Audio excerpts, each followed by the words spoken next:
મિર્ચી morning. રોજ સવારે રાહ જોતા કેટલાય લોકોને હું જોઉં છું.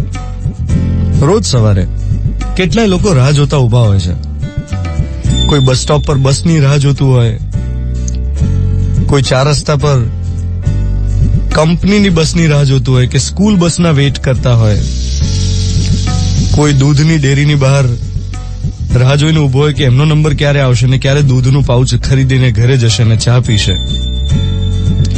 અને કોઈ વળી મોર્નિંગ વોક કરવા માટે એમના મોર્નિંગ વોકના પાર્ટનર ક્યારે આવશે એની રાહ જોતા હોય. એક ટાઈમ ફિક્સ કરેલો હોય કે આ ટાઈમે આપણે મોર્નિંગ વોક કરવા જઈશું, એટલે ત્યાં મળતા હોય રોજ. અને કદાચ થોડું મોડું થાય તો પાર્ટનરની રાહ જોતા હોય કે ક્યારે આવશે. હવે આ રાહ જોવાની ક્રિયામાં સૌથી કોમન ફેક્ટર છે ફાંફા મારવાના. આમ તેમ જોયા કરવાનું, ક્યારે આવશે, કબ આએંગે કબ આએંગે. એક ટાઈમ હતો જ્યારે આ રાહ જોવાની જગ્યા બહુ બધી વધારે હતી. જીવનમાં ઘણી બધી જગ્યાએ રાહ જોવી પડતી, હવે ઓછું થઈ ગયું છે. For example, cinema hall. તમે પિક્ચર જોવા ગયા હો, સિનેમા હોલની ટિકિટ વિન્ડો. પહેલા તો સાહેબ પિક્ચર જોવા જવું ને એક ઘટના હતી. સવારે તમે નક્કી કર્યું હોય કે સાંજે 6 થી 9 નો શો છે, તો એમાં આપણે રૂપાલી પર મળશું. અને કે ફોન ના હોય, મોબાઈલ ફોન ના હોય કે તમે 10 વાર ફોન કરો, ક્યાં પહોંચ્યો, કેટલી વાર. 5:30 વાગ્યાથી વોટ્સએપ શરૂ થઈ ગયા, હું અહીંયા પહોંચ્યો, હું ત્યાં પહોંચ્યો. એવું બધું ના હોય. સવારે એકવાર વાત કરેલી હોય કે સાંજે આપણે 6 થી 9 માં મળશું, એટલે વાત ઉપર વિશ્વાસ મૂકીને પહોંચી જવાનું. જગ્યા ફિક્સ કરેલી હોય કે નટરાજમાં નીચે ડેરી ડેનના કાઉન્ટર ઉપર મળીશું, આઈસ્ક્રીમ કાઉન્ટર પર, કે પછી સીધા ટિકિટ બારીએ મળીએ. અને ત્યાં લાંબી લાઈન હોય, એટલે એમાં રાહ જોવાની. ઓહો, ધક્કા મુક્કી થાય. એક આખો જુદો જ ચામ હોય પિક્ચર જોવાનો. અને એવી જ વસ્તુ રેલવેમાં રિઝર્વેશનમાં થતી. એમાં ટિકિટ વિન્ડો પર એટલી લાંબી લાઈનો.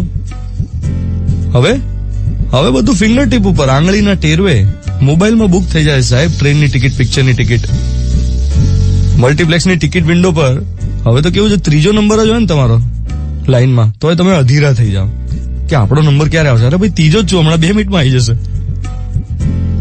પછી છે ને રાહ જોવાની એક બીજી મજા, તમે બહારગામથી અમદાવાદ પાછા ફરો ને ત્યારે આવે.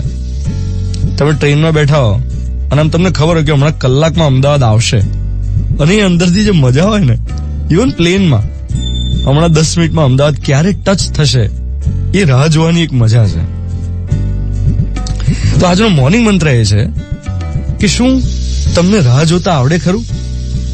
કારણ કે મને તો એવું લાગે છે કે હવે રાહ જોવાની ટ્રેનિંગ આપવી પડશે. મોટાભાગના લોકોથી રાહ જ નથી જોવાતી. એ પછી પ્લેટફોર્મ પર હોય, એરપોર્ટના લાઉન્જમાં હોય, બસની રાહ જોતા હોય, કે જિંદગીમાં કોઈ વસ્તુ કરી હોય એના રિઝલ્ટની રાહ જોતા હોય. મને એવું લાગે છે કે જો રાહ જોવાની ટ્રેનિંગ પ્રોપર મળે ને, તો લાઈફમાં ક્યારે કોઈને ડિપ્રેશન આવે જ નહીં. કોઈ માંદગી હોય, આ માંદગી ક્યારે પૂરી થશે એની રાહ જોતા હોય. કોઈએ કંઈક ખૂબ પરિશ્રમ કર્યો અને પછી એમાં સફળતા ક્યારે મળશે એની રાહ જોતા હોય. અથવા તો લાઈફમાં કંઈક અટકીને પડ્યું હોય અને પૂરું થતું જ ના હોય, એ અટકેલી વસ્તુ ક્યારે પચશે એની રાહ જોતા હોય.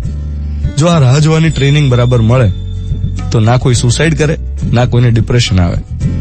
હું છું ધ્વનિત તમારી સાથે. Good morning my dear.